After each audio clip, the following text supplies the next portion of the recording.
ओम नमः शिवाय। श्री सद्गुरुनाथ महाराज की जय। परम पूज्य गुरुदेवता श्री कलावती माता की जय। जय राधे कृष्ण जय गोपाल कृष्ण श्री गुरुदेव दत्त। ओम नमः शिवाय। आजचा अनुभव खूप सुंदर। पोपट भोसले म्हणून दादा आहेत, त्यांनी हा अनुभव शेअर केलेला आहे। ते म्हणत होते की मी 2 महिने झालं की अनुभव शेअर करायचा आहे, म्हणून मी श्रावणापासून मी असं ठरवतोय की तुमच्याशी बोलायचं आहे, शेअर करायचा आहे अनुभव। पण मी 1-2 वेळा रिंग करायचो आणि कट करायचो, का तर अनुभव सांगणारी एक लेडीज आहे आणि आपण व्यवस्थित मांडू शकू की नाही आणि त्यात तुम्ही व्हॉट्सअप नंबर वगैरे चालू केलेला नाही आहे की व्हॉट्सअपवर जर आपण लिहून पाठवायचं असेल तर आपण पाठवू शकतो पटकन। पण एखाद्या लेडीजशी बोलताना जी अनोळखी आहे तिच्याशी बोलताना कुठल्या भाषेत बोलायचं, म्हणजे जेंट्स असतं तर मी इकडचं तिकडचं गप्पा मारत बोललो असतो म्हणतात ते दादा। पण मी तुमच्याशी बोलायचं म्हटल्यावर कसं बोलायचं असा विचार करत 2 महिने काढले आणि नंतर एक दिवशी मी असंच बसलेलो म्हणतात की थोडंसं पेपर वगैरे वाचून झालं माझं आणि नंतर असं म्हटलं की आज अनुभव शेअर करूया।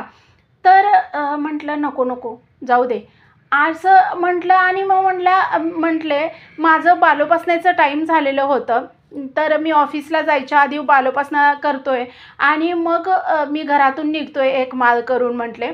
आणि त्या दिवशी असं झालं की पेपर वाचल्यानंतर माझ्या मनात आलं की आपण करावा फोन, पण ते नंतर म्हटलं नको नको। आणि परत मग मी बालोपासनेला ज्यावेळेला बसलो, बेल वाजली, माझा एक मित्र आलेला होता म्हणतात ते। आणि माझी त्याची फारशी जास्त ओळख नाही, आत्ता मध्ये ओळख झालेली होती म्हणतात। माझ्या घराच्या बाजूला एक नवीन बिल्डिंग तयार व्हायला लागलेली आहे म्हटले आणि तिथं त्यानं फ्लॅट बुक केलेला आहे। तर असंच ओळख झाली येता जाता 1-2 वेळा तो दिसल्यावरती, असं काही खूपशी ओळख होती असं नाही म्हटले। आणि तो दरवाजावरती आलेला होता। तर माझे मोस्टली सगळे मित्र माझ्या बायकोला माहिती आहेत, पण हा कोण ओळखीचा नाही आहे असं वाटलं तिला। ती म्हटली कोण पाहिजे, तर माझं नाव सांगितलं की पोपट भोसले इथंच राहतात ना, तर ती म्हटली होय। तर मी त्यांच्या ओळखीचा आहे, म्हणजे थोडीशी आमची फ्रेंडशिप झालेली आहे असं त्यांनी म्हटल्यावर त्यांना लगेच माझ्या बायकोनं आत बोलवलं म्हणले। म्हटली या की दादा मग असं म्हटले। आणि तो आत आला म्हणले आणि माझी बालोपासना होईपर्यंत माझ्या बायकोनं त्यांना चहा वगैरे दिला, माझी माळ वगैरे सगळं होईपर्यंत चहा दिला, नाश्त्याला जे बनवलेलं होतं तर ते पण त्यांना दिलं आणि माझी बायको बराच वेळ गप्पा मारत उभी राहिली होती त्यांच्यासोबत म्हणले। आणि नंतर मग माझी बालोपासना वगैरे झाल्यावर अरे तू इकडं कसं काय, तर माझं जरा काम होतं, तुम्ही बाहेर येता का असं म्हणून त्यानं मला बाहेर घेऊन गेलं। त्यानं मला जे पर्सनल काम होतं ते सांगितलं म्हणले ते सॉरी। आणि नंतर मग मी आत आलो आणि हा कोण नवीन आहे माझी बायको ज्यावेळेला मला विचारली, तर मी म्हटलं अगं कसं काय तू म्हणजे त्याला आत बोलवलीस, इतका वेळ गप्पा मारायला लागलास त्याच्यासोबत, तर त्याला काय होतं आहे, आता तुमचा मित्र आहे बोलले ना त्यांनी। तर मी बायकोला बोललो म्हणले की असं कुणाला पण मित्र आहे म्हणून कोण पण येईल, लगेच आत नाही घ्यायचं। तर तेवढं थोडंसं कळतंय की माणसाच्या चेहऱ्यावरून कोण कसा आहे वगैरे, बोलण्यावरनं थोडंसं जाणवतेच की लगेच असं माझी बायको म्हणली। तरी पण म्हणले, तर ती पण म्हटली होय बरोबर आहे, तसं कुणाला पण नाही घ्यायला पाहिजे, पण तरी तू इतका वेळ बोलत होतीस, किती अनोळखी आहे तो, म्हणजे पहिल्यांदाच आला आहे, इतका वेळ बोलत होतीस। तर माझी बायको म्हटली त्यात काय, आता तुमचा मित्र आला आहे, इतके तर तुमचे मित्र आहेत, सगळ्यांना भावासारखं म्हणलं, भाऊ म्हणलं तर त्याच्यात काय विषय कशाला लागतोय बोलायला, असं ज्या वेळेला माझी बायको म्हटली त्यावेळेला माझ्या प्रश्नाचं उत्तर कुठंतरी आई देतात असं मला वाटलं म्हणलं। आणि मी ज्यावेळेला मी कितीतरी दिवस असा विचार करत होतो की मी ताईंशी कसं बोलू किंवा त्या अनोळखी लेडीज आहे, मी कुठल्या भाषेत बोलू आणि म्हणजे कशी सुरुवात करू, हे जे मी विचार करत होतो। तर माझ्या बायकोनं कुठंतरी मला उत्तर दिलं आईंच्या, म्हणजे आईंनी तिला सुचवलं आणि तिच्या तोंडातून। तर मग मी माझ्या बायकोला बोललो म्हणले अगं एक ताई आहेत यूट्यूबवर, तर तोपर्यंत तिला माहीत नव्हतं म्हणले तुमचे व्हिडिओ, तिनं कधी बघितलेले नव्हते।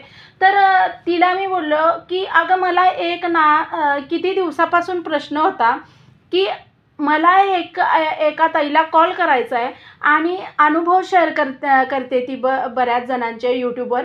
तर मी तिला ऐकवलं, तर ती मला सहज बोलूनच गेली डायरेक्ट त्या ह्याच्यातूनच.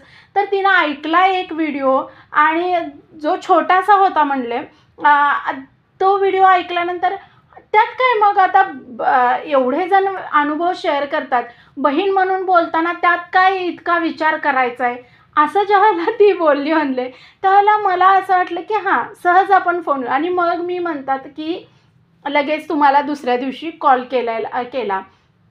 तर हे म्हणजे आईचं असं काहीतरी निमित्त करून सुचवून देतात, असं ते म्हणत होते. तर त्यांच्या मेन अनुभवाकडे येते. तर ते म्हणतात की ज्या वेळेला माझं म्हणजे 12वी झाली, त्याच्यानंतर मी आईंच्या मार्गामध्ये आलो. तर 12वीमध्ये असताना आपण असं म्हणतोय की त्या पिरियडमध्ये मुलं फार भरकटतात, पण एक चांगला मार्ग जर मिळाला तर आयुष्य घडतंय सुद्धा. त्या 11वी-12वी ह्या दरम्यानचा जो काळ असतोय, त्याच्यामध्ये जर एखाद्या मुलाला किंवा मुलीला चांगला मार्ग मिळाला तर त्याचं आयुष्य त्या काळात खूप बदलून जाते. म्हणजे चांगला मार्ग मिळाला तर घडतंय त्या काळामध्ये, आणि जर मग वाईट संगत लागली तर मात्र ते बिघडू शकते. तसंच 11वी-12वीमध्ये मी थोडंसं वाईट संगतीत होतो म्हणले, की फार म्हणजे ह्याची निंदा करायची, ह्यांची खोडी काढायची, त्यांची खोडी काढायची, बरेच काय काय प्रकार केले म्हणतात. तर तशा ह्याच्यामध्ये 12वी निम्मी होत आलेली होती आणि मी सायन्सचा स्टुडंट असल्यामुळं अभ्यास करणं पण तितकंच महत्त्वाचं होतं. वडिलांनी वगैरे खूप पैसे घालून मला हे केलेलं होतं, खूप क्लासेस वगैरे लावलेले होते आणि तशा मानाने मी काही अभ्यास करत नव्हतो. तर माझी बहीण जी होती ती आधीपासून आईंच्या मार्गात होती म्हणतात ते म्हणतात, आणि त्यामुळं ती फार पहिल्यापासूनच सिन्सिअरच होती, आई मार्गात होती आईंच्या. आणि बाबा कधीच आम्ही दोघंही काही करत नव्हतो म्हणतात ते. आणि बाबांनी खूपसा पैसा घातलेला होता, त्या मानानं बहिणीला माझ्या काहीच पैसा घातलेला नव्हता, की हा कुलदीपक म्हणून खूप मला पैसा घातला म्हणतात ते. ज्यावेळेला 12वी निम्मी होत आली तर त्यावेळेला सगळ्यांना घरी जाणवायला लागलं की हा काहीही करत नाही आहे. तर त्यावेळेला माझ्या बाबांनी त्यावेळेला एकदम योग्य डिसिजन घेतला त्यांनी. म्हणजे थोडंसं स्ट्रिक्ट व्हायला लागते पालकांनी. तर उलटंच ते म्हणतात बऱ्याच ठिकाणी, की आई पाठीशी घालत असता मुलाला आणि वडील रागवत असतात. पण आमच्या घरी माझे वडील मला पाठीशी घालायचे म्हणतात ते, आणि आई कायम ओरडायची. आणि आई आणि माझी बहीण आईंच्या मार्गात असल्यामुळं, आईंचे संस्कार असल्यामुळं त्यांचं ते वागणं किंवा त्यांचं बोलणं, त्यांचं राहणीमान हे सगळं माझ्यापेक्षा खूप वेगळं होतं. का तर खूप वर्षांचा परिणाम होता.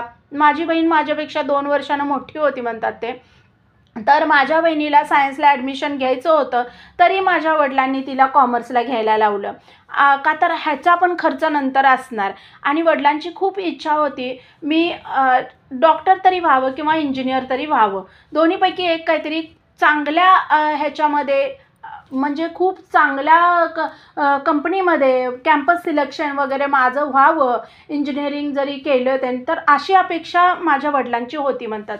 आणि बहिणीची म्हणजे इतकं चांगलं हे असताना, मार्क्स वगैरे पण चांगले होते तिला, पण वडिलांनी कॉमर्सला तिला घ्यायला लावलं. का तर दोघांच्या शिक्षणाचं मला तेवढं जास्त, दोघांचं एवढं शिक्षणाचं पेलवणार नाही म्हणून. तर खरं माझी बहीण कायम चांगल्या मार्क्सनी आणि कायम कॉलेजमध्ये सुद्धा तिचे नंबर आले म्हणतात ते. तर त्यामुळं ती खूप हुशारच होती, आणि तिनं आईंच्या ह्याच्यावरती सगळं हे होतं, त्यामुळं तिनं शिक्षण पण खूप छान केलं. आणि वडिलांनी तसा भेदभाव केल्यामुळं ते कुठंतरी तिच्या मनाला लागलेलं होतं म्हणतात ते. आणि तिनं पूर्ण आपल्याला स्वतःला आईंवर सोडलेलं होतं.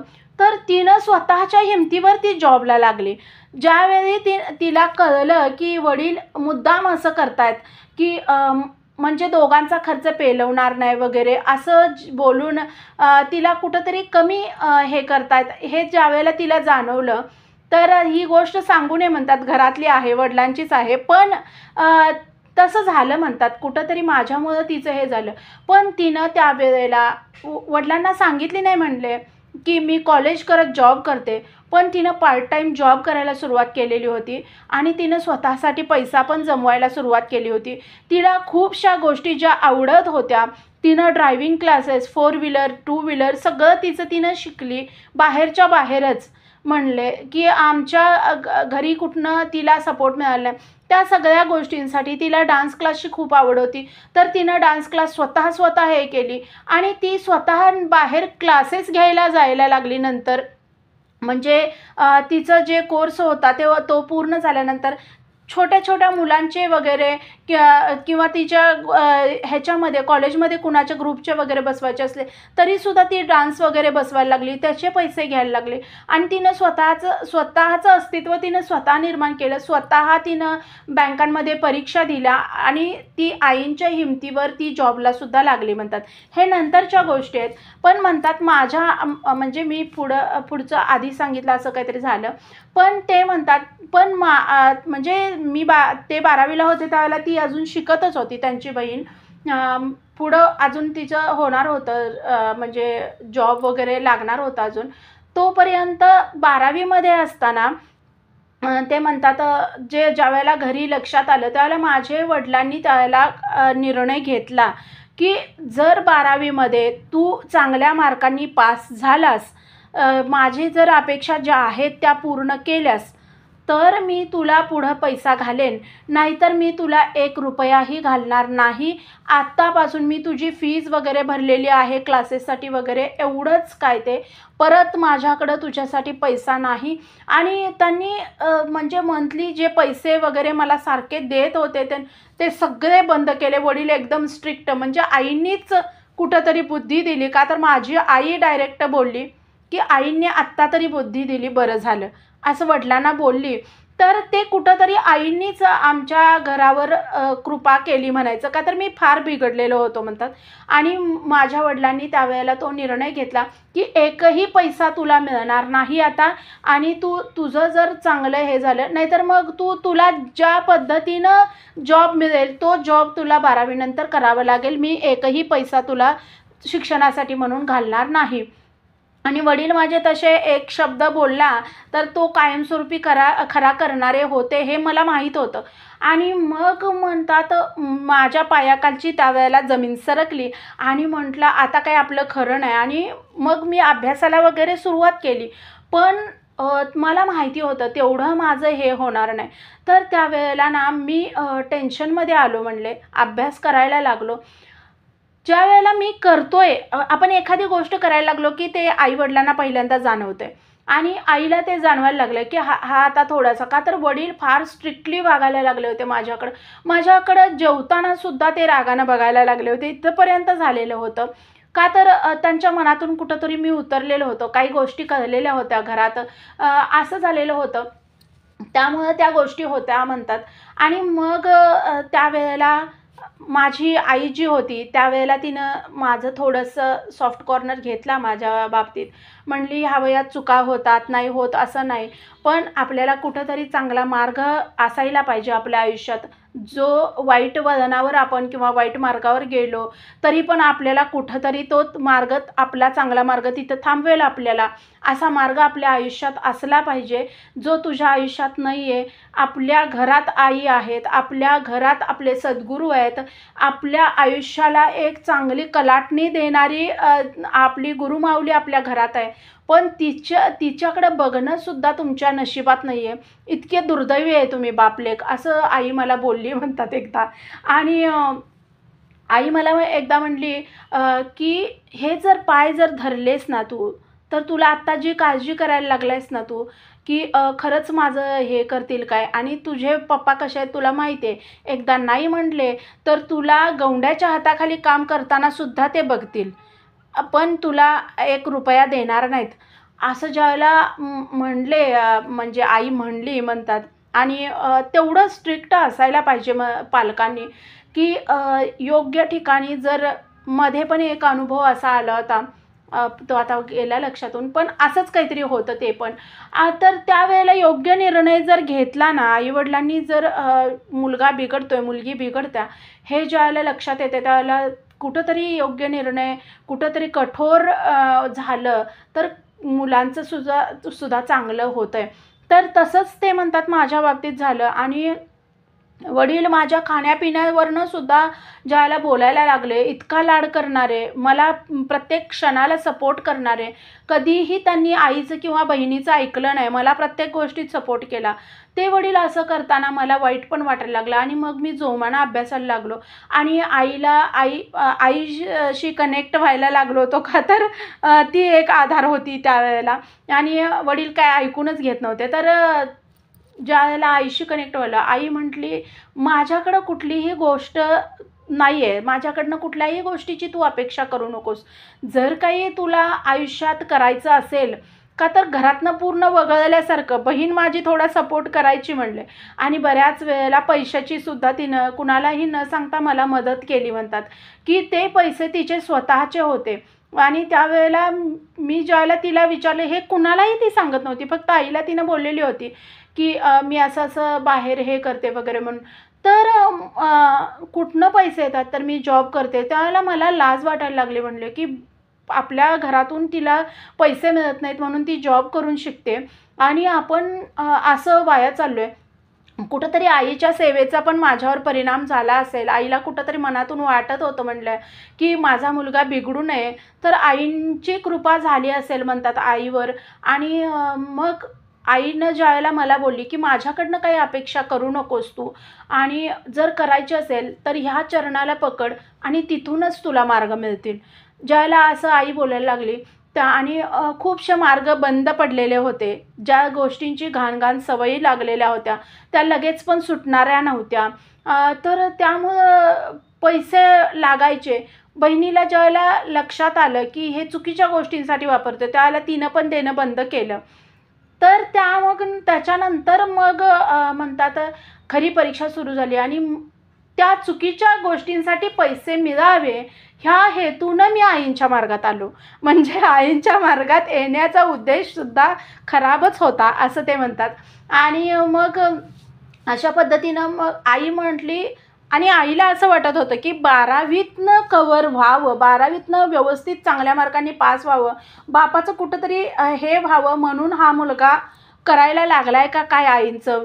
तर आईला ज्यावेळेला खरं आईला खूप आनंद झाला होता. म्हटले ज्यावेळेला मी म्हटलं आईंचं काय काय करताय गं तुम्ही, म्हणजे इतके वर्ष मी हे करत होतो, तर मी इतके वर्षात कधी केलं नव्हतं म्हणतात आईंचं. आणि बरेच गोष्टी माहिती होत्या मला बालोपासना, घरात चालतंय म्हटल्यावर तेवढं तरी.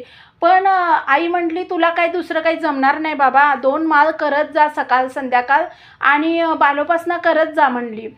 तर आई मला कायम असं हिडीस बोलायची, का तर माझी गुणं तशी होती ती आईशिवाय कोण जाणू शकत नाही म्हणतात. आणि मग तर ते मी चालू केलं आणि आईला खूप आनंद व्हायला लागला. म्हणले की खरंच पोरगं हे करायला लागलं आहे. आणि म्हटली चांगली बुद्धी सुचली बापाला म्हणून पोरगं जरा तरी कुठंतरी वळणाला लागायला लागलं आहे असं तिला वाटलं. आणि तिला खूप आनंद झाला खरं. ज्यावेळेला मला बालोपासना म्हणताना ती बघायची वगैरे, तर त्यावेळेला लगेच गरम नाश्त्याचं ती करून ठेवायची मला की बाई लगेच पटकन त्याला खायला मिळावं वगैरे म्हणून. नाहीतर प्रत्येक वेळेला जा तिथे करून ठेवले घे जा, अशा भाषेत ती मला बोलायची म्हणतात. आणि मग ज्यावेळेला बालोपासना वगैरे सुरू केली, नामस्मरण वगैरे सुरू केलं, तर आई मला कायम म्हणायची की नामस्मरण वगैरे ज्यावेळेला तू करत असतोयस ना, पूर्ण ते 5-10 मिनटं जे असतात ना, ते पूर्ण आईंना समर्पित करत जा. त्या ओम नमः आणि शिवाय हे जे शब्द आहेत ना, त्या पूर्ण शब्दांवर लक्ष केंद्रित करायचं. ते पूर्ण शब्द बेंबीच्या देठापासून आले पाहिजेत. भले तू 10 मिनटाचं नामस्मरण कर, 1 माळ कर, त्या एक माळेत जेवढ्या वेळेला ओम नमः शिवाय 108 वेळेला आहे, ते ओम नमः शिवाय दुसरा कुठलाही शब्द नाही ऐकू गेला पाहिजे. आणि तुम्हाला सांगतो म्हणतात एवढ्या वाईट सवयी लागलेल्या होत्या, त्या सवयींना म्हणजे पैसे मिळावे ह्या हेतूसाठी मी मार्गामध्ये आलेलो होतो. का तर मला माहिती होतं की स्ट्रिक्ट बाप कसा आहे आपला, आणि तो मला फुटका मनीसुद्धा मिळू देणार नाही घरातनं. आणि आईचा तर विषयच गोल होता म्हणतात. आणि मग अशा पद्धतीनं बरेच दिवस गेले. जवळ-जवळ 1-1.5 महिना गेला आणि मला कुठूनच पैसे मिळत नव्हते. मित्रांकडून उधार घेतलेले होते मी बऱ्याच वेळेला. आणि मग ज्या वेळेला 1-1.5 महिन्यातसुद्धा काही पैसे मिळेनात, त्यावेळेला मी म्हटलं, "कशाचं काय हे? उगीच काहीतरी आणि काय नाही. हे करायचं नाही आपण." असं मी म्हटलं. आणि मी म्हटलं सोडून द्यायचं. हे काय आपल्या काय म्हणजे हा आपला मार्गच नव्हे.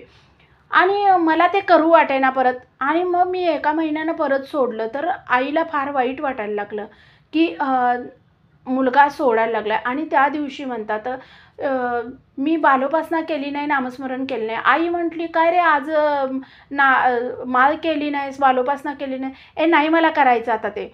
असं ज्यावेळेला मी म्हटलं, आई एकही शब्द बोलली नाही. तिनं नाश्त्याचं वाढून ठेवलेलं होतं. ते खा म्हटली, वाढून ठेवलंय. पण तिने एकही शब्द बोलली नाही आणि ती रडली म्हणले त्या दिवशी. मी बघितलं तरीसुद्धा मी ते इग्नोर केलं. तिचं डोळ्यातलं पाणीसुद्धा माझ्यासाठी काही नव्हतं म्हणले. आणि मी सरळ निघून गेलो खाऊन-पिऊन आणि गेलो म्हटले. आणि होत्या काही-काही गोष्टी अशा, की ज्याच्यामुळं भांडणं झाली माझी बाहेर. आणि इतका मला चोपला ना, सगळ्यांनी म्हणतात त्या दिवशी, फार चोपला.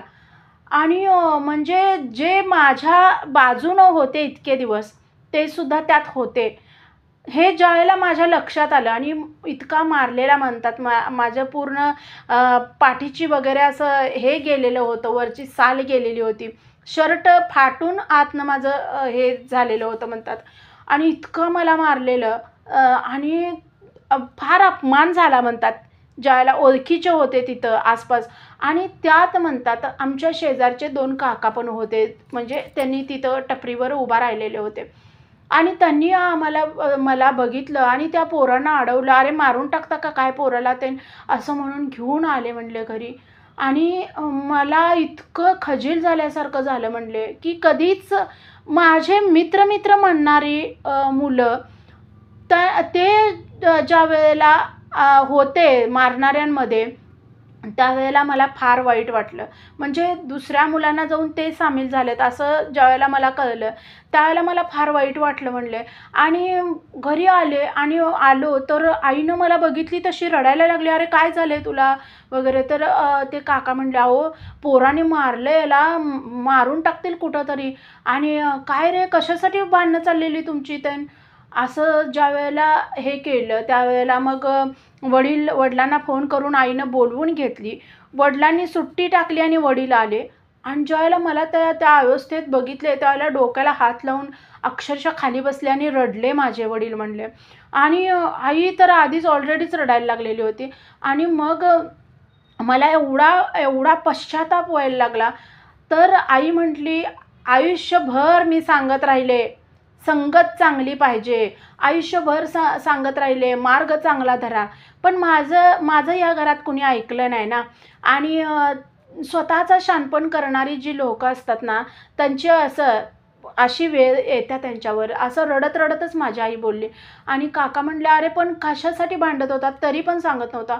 वडील उठले आणि म्हटले, हे तुला जेवढं मारले ना, त्याच्यापेक्षा डबल मी मारून इथंच तुला खलास करीन. कशासाठी भांडणं चाललेली सांग म्हणून." मग त्यावेळेला मी सांगितलं, की पैसे वगैरे घेतलेले म्हणजे त्या गोष्टी होत्या म्हणतात, की वडिलांनी सगळे पैसे भागवले. पण म्हटले, "ह्या घरातून तू निघून जायचं. इथं थांबायचं नाही," म्हटले. "माझ्या डोळ्यासमोर अजिबात थांबायचं नाही. 12वी पण तुझी जाऊ दे तेल लावत," म्हटले वडील. "आणि तू तू तू सुद्धा जायचं इथून. मला काहीही नको. एक पोरगी आहे मला तेवढंच आहे मी म्हणेन. काय मला जे पैसा घालायचा आहे, मी चुकलो. मी तिची माफी मागितली पाहिजे खरं तर. जे पण काय घालायचं आहे पैसा, मी तिच्या लग्नासाठी, तिच्या स्वप्नांसाठी घालीन इथनं पुढं. तुझ्यासाठी मी ₹1 मी हे करणार नाही." आणि बाहेरच्या लोकांचे पैसे भागवले म्हणले माझ्या वडिलांनी. का तर उद्या उठून ह्याला कोणतरी काहीतरी पैशासाठी काहीतरी मारून-बिरून टाकतील वगैरे म्हणून. आणि मग त्याच्यानंतर मी वडिलांच्या पाया पडलो, आईच्या पाया पडलो. एवढ्या वेळेला फक्त मला माफ करा. मी सगळ्या गोष्टी तुम्ही जसं म्हणताय ना त्या पद्धतीनं मी करेन. मी इथून पुढं काही हे करणार नाही. आणि मला माहिती होते वडिलांनी जर एकदा घराच्या उंबऱ्याच्या बाहेर मला जर काढलं तर तिथून पुढं आयुष्यात मी मेलो तरी माझे वडील बघणार नाहीत माझ्याकडं. का तर वडिलांचा स्वभाव मला माहीत होता म्हणतात ते. आणि मग त्याच्यानंतर माझी आई पण म्हटली असू दे, आपलंच पोरगं आहे वगैरे, म्हणून आईनं वडिलांना समजवलं, हे केलं. आणि म्हटली एवढ्या 1 महिन्यात तू बालोपासना माळ करायला लागलेला होतास, ते सोडलास. तुला वाटतंय हा मार्ग, तो मार्ग म्हणजे साधा सोपा मार्ग पण नव्हे. आणि जो मार्ग तो मार्ग असा पण मार्ग नव्हे की तुला आयुष्यात म्हणजे तू तू जर करत नसतास ना या महिन्यात, त्या म्हणल्या, तर तुला आत्ता ह्या क्षणाला तू संपला असतास. पण त्या मार्गानं तुला आणि आज जर बालोपासना माळ करून गेला असतास ना, तर ही जी अवस्था झाली ना ही सुद्धा झाली नसती. हे तुला या मार्गाचं महत्त्व पटावं म्हणून आईंनी तुझ्यावर वेळ आणलेली आहे. ही वेळ तू ह्यातनं बाहेर पडायचं, आईंचे पाय धरायचे का सोडायचे, मी इथून पुढं तुला काही सांगणार नाही. तुझ्या भविष्याचं तू हे आहेस, तुझ्या कर्मानुसार तुला फळ मिळणार आहेत. आईनं असं म्हटल्यावर मी खरंच जाऊन त्या दिवशी खरंच पश्चात्तापानं आईंच्या पाया पडलो. आई फक्त मला चांगलं योग्य मार्ग दाखवा. माझ्या वाईट संगती ज्या किंवा वाईट व्यसनं लागलेले आहे, ते झालेले आहे, ते सगळं सोडवून घ्या. आणि मी आजन्म तुमचं म्हणजे ऋणी राहीन आणि तुमचं चाकर म्हणून सेवा करत राहीन. हे मी त्यावेळेला बोललेलो. आजही मी चाकर म्हणूनच आपण देवाशी नातं जोडायचं असं आई सांगतात, असं ते म्हणत होते. तर मी एक सेवक आहे, हे नातं जोडलेलं आहे. मी त्याच वेळेपासून आईंबरोबर नातं जोडलेलं आहे म्हणतात. आणि मग म्हणतात 12वीचे खूप कमी दिवस राहिलेले होते. पण मी न जाता, कॉलेजमध्ये न जाता लाज वाटायला लागली म्हणले मला. आणि रोज सेवा करायला लागलो. त्याच्यानंतर मी संध्याकाळची नित्योपासनासुद्धा करायला लागलो म्हणले. नित्योपासना करायला लागलो. बालोपासना सकाळची बंद केली म्हणले. की आईंना बोललो, म्हणजे मला सकाळचा सगळा वेळ अभ्यासासाठी द्यायचा होता. आणि प्रॅक्टिकल वगैरे हे थोडं अटेंड करत होतो. आणि वडील वगैरे जाऊन कॉलेजमध्ये सांगून आले की असं म्हणजे त्याच्या जीवाला धोका वाटतो आहे आम्हाला, ते असं बऱ्याच गोष्टी सांगून आले. तर थोडंसं ॲडजस्ट करून घेतलं. पण मला माहिती होतं मी पास होईन का नाही असं वाटायला लागलं होतं. पण म्हणतात मी 12वी पास झालो आईंच्या कृपेवर. का तर मी शेवटला आईंनी चांगला मार्ग दाखवला आणि अभ्यास केला नेटानं. आणि संध्याकाळची नित्योपासना करायला लागलो वगैरे. आणि तुम्हाला सांगू म्हणतात माझ्यात एवढा बदल झाला, आईंनी तो करून आणला. आणि मी 12वी पास झालो. वडिलांच्या त्या अपेक्षा तर मला पूर्ण करता येत नव्हत्या. पण परत मला कॉमर्सला घ्यायला लागलं.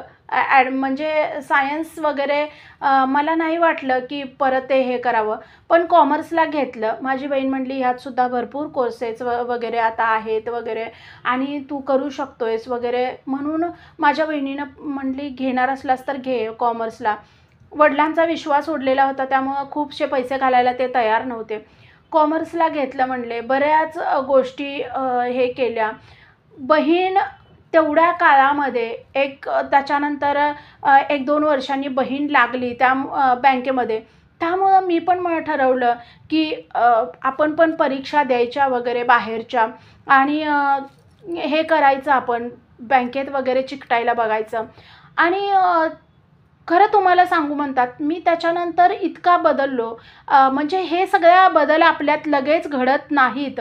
किती वाईट संगती किंवा वाईट जे गुण असतात ते बाहेर काढायला खूप वर्ष लागतात. ते काय म्हणजे आज मला त्रास झाला आहे आणि मी आईंच्या पुढं माफी मागितली आणि लगेच मी आईंचं करायला घेतलं आणि दुसऱ्या दिवशी माझ्यात बदल होईल, हे शक्य नाही आहे. तर त्याच्यासाठी गुरूंचा साथ पाहिजे. वाईट संगत सुटणं ही फार मोठी गोष्ट आहे आणि ती लगेच सुटत नाही. तर म्हणतात मला फार असं मनाची चलबिचल व्हायची, परत कुठंतरी बाहेर मित्रांमध्ये जावं, हे जावं असं फार वाटायचं. पण आईंच्या सेवेनं मला त्या गोष्टी परत करू दिल्या नाहीत म्हणतात. परत पण मी त्या संगतीत गेलो असतो, पण आईंनी ते जाऊ दिले नाही. ज्यावेळेला मी आईंचे पूर्ण पाय धरले त्यावेळेला आणि मग मी असंच हे करत करत म्हणजे स्ट्रगल करत करत शिकलो नंतर मी पण बहिणीसारखंच. आणि ज्या वेळेला ते माझ्या वडिलांचा माझ्यावरचा पूर्ण विश्वासच उडलेला होता म्हणतात. मला परत कधी त्यांनी पैसा दिला नाही एवढं मात्र खरं. आणि मग मी पण शिकलो. फक्त शिक्षणासाठी काय असेल ते द्यायचे आणि नंतर शिकलो. मी पण बाहेरच्या परीक्षा वगैरे सगळं द्यायला लागलो आणि माझंसुद्धा बहिणीच्या ह्याच्यानुसार मी वागत गेलो.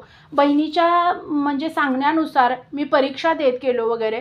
आणि बहीण माझी हे सगळं घडल्यानंतर 1-2 वर्षामध्ये माझी बहीण बँकेमध्ये लागली आणि वडिलांना खूप आनंद झाला, खूप आनंद झाला. आणि वडील माफी मागितले माझ्या वडिलांनी तिची, की मी तुला एकही पैसा नाही घातला. आणि त्यावेळेला आईनं सांगितली, पोरगीनं बाहेर हे करून जॉब करून ती शिकल्या. हे ज्यावेळेला सांगितलं खरंच माझे वडील फार रडले म्हणले आणि माफी मागितली माझ्या बहिणीची त्यांनी. आणि म्हटले की आज म्हणजे एका बापाला त्याची चूक तू दाखवून दिलीस हे बोलले. आणि म्हटली हे सगळं माझ्या आईंच्या ह्याच्यावर आहे, माझ्या आईंच्या संस्कारात वाढल्या ती, असं ज्यावेळेला त्यांनी म्हणले. खरंच माझे वडील म्हटले त्या दिवशी स्वतः पेढे घेऊन आले आणि त्यांनी स्वतः आईंच्या पुढं ठेवून आईंच्या पाया पडले म्हणले. आणि मला माफ करा असं मोठ्यानं बोलले म्हणले ते. असं पण नाही की मनात बोलले, मोठ्यानं बोलले मला माफ करा म्हणून. आणि खरं सांगू म्हटले त्या दिवशी ते आईंच्या मंदिरात सुद्धा आले. जे म्हणजे आमच्या इथं नाही आहे म्हणतात, जे आमच्या इथून जवळजवळ 25-30 किलोमीटरवरती आहे मंदिर म्हणतात. तर तिथून मग माझ्या वडिलांनी आम्ही सगळेजण गेलो आणि हे पाया पडून वगैरे आलो. आणि मग हे सगळं झाल्यानंतर मग मला खूप हे वाटायला लागलं की बहिणीनं हे केलं स्वतःच्या परिश्रमावर, स्वतःच्या ह्याच्यावरती, आईंच्या सेवेवरती. तर मला खूप भारी वाटलं आणि मग म्हटलं आपण पण ह्या पद्धतीनं सेवा करायची आणि ह्या पद्धतीनंच तिच्यासारखंच हे करायचं, स्ट्रगल करूनच आपण पण हे करायचं. आणि मग मी वेगवेगळ्या परीक्षा द्यायला लागलो, अभ्यासाकडे लक्ष द्यायला लागलो. हे वडिलांच्या लक्षात येत होतं पण त्यांनी काय मला परत डोक्यावर कधीच घेतलं नाही.